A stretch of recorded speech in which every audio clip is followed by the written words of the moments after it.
পদ্মশ্রী সম্মানিত আধ্যাত্মিক সাহিত্যিক শ্রীনাথ খণ্ডেলওয়াল, যিনি 80 কোটি টাকার মালিক ছিলেন।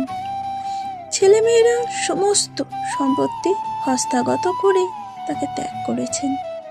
তারপর তার সন্তানরা তাকে বৃদ্ধাশ্রমে থাকতে বাধ্য করেছেন।